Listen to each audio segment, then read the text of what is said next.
ആരാ അത്? ഗോപൻകുണ്ട. ഗോതമ്പുണ്ടയോ? ഗോതമ്പുണ്ടല്ല, ഗോപൻകുണ്ട.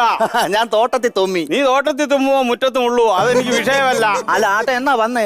ആട്ടോ എന്തിനാ വന്നത്? ആട്ടോ എന്നെ കൊണ്ട് വന്നത്. എണ്ണയും കൊണ്ട് വന്നാന്നോ? എന്നെയും കൊണ്ട് വന്നതെന്ന്. ഞാൻ അതല്ലേ ചോദിച്ചേ. എന്റെ ഈ പുതിയ വീട്ടിലെ കയറി താമസത്തിന് നിങ്ങൾ എന്തിനാ വന്നേന്ന്? അതിനെന്താ ദേഷ്യപ്പെടുന്നേ? ദേഷ്യപ്പെട്ടതാ, കുണ്ടിക്ക് ആണി ഉണ്ടെന്ന്. അയ്യോ, അത് എന്തൊരു ആണി ഇരുന്നായിരിക്കും, അതുകൊണ്ടാ. ഓ, എന്റെ അനുവാദം ഇല്ലാതെ നിനക്ക് ഇവിടെ കയറി താമസിക്കാൻ പറ്റുമോ? അയ്യോ, നിന്റെ അനുവാദം ഉണ്ടെങ്കിൽ ഞാൻ അവിടെ കയറി എങ്ങനെ താമസിക്കാനാ? ഈ നാട്ടിലൊരു സംഭവം നടന്നാൽ ഈച്ചകൾ പോലും എന്റെ അടുത്ത് വരും. ഇങ്ങനെ കുളിക്കാതെ നനക്കാൻ നടന്ന ഈച്ചയല്ല, പുഴു വരെ നിന്റെ അടുത്ത് വരും. വേണ്ട, പുതിയ ആളാളുകൾ. എന്തുവാ? പുതിയ ആളാളുകളുണ്ട്. അതും പൊളിഞ്ഞു.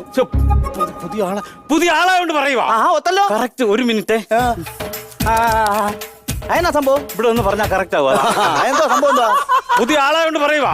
ഞാൻ എവിടെ ഇറങ്ങിയാലും പേടിക്കും. അങ്ങനെ പേടിയോളം പെരക്കാതിരിക്കണം, ഇറങ്ങി നടക്കരുത്. ഞാൻ ഒരു കാര്യം പറഞ്ഞേക്കാം. നിനക്ക് എന്നെ ഇവനെ പേടിയില്ലെന്ന് നിർത്തല.